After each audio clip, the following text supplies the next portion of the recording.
Now this is a DS question where we are required to find out if the product of two positive integers x and y is divisible by the sum of x and y.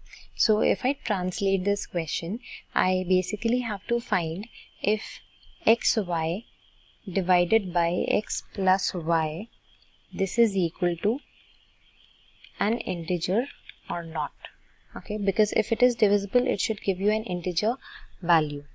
Now, since there's not much that we can infer just from the question step, we'll directly go on to step 2 and analyze the statement 1.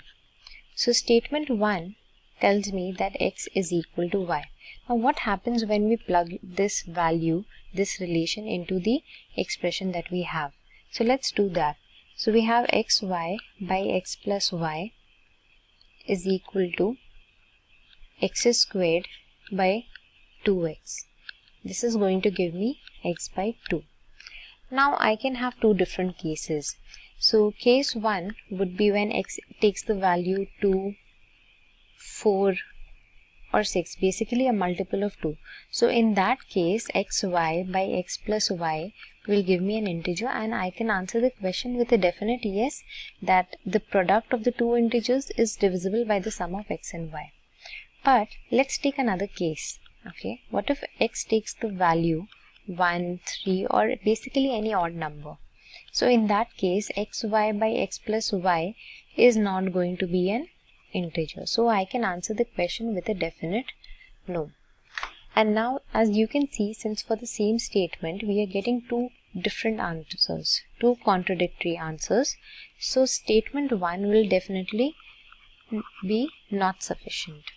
And out of the given options, I will eliminate answer option A and D. Now let's move on to statement 2. Statement 2 tells me that x is equal to 2. So let's quickly plug in the values. I have xy by x plus y. This gives me 2y by 2 plus y.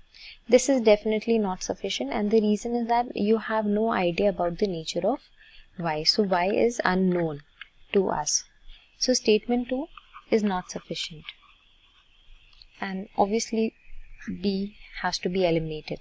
Now let's move on to the last step, which is step 3, where we are going to combine both the information from statement 1 and statement 2. So from statement 1 I have x equals y, and from statement 2 I have x equals 2, and from this I can write that x is equal to y equals 2. Now let's quickly plug in these values in the expression that we have to check. So x times y by x plus y, this will be 2 times 2 by 2 plus 2, which is 4 by 4, which is 1. Now this is definitely an integer, and it is giving us a unique answer. So the statements combined give us a unique answer, and we can answer the question with a definite yes. So the statements together are sufficient, and hence the correct answer is answer option C.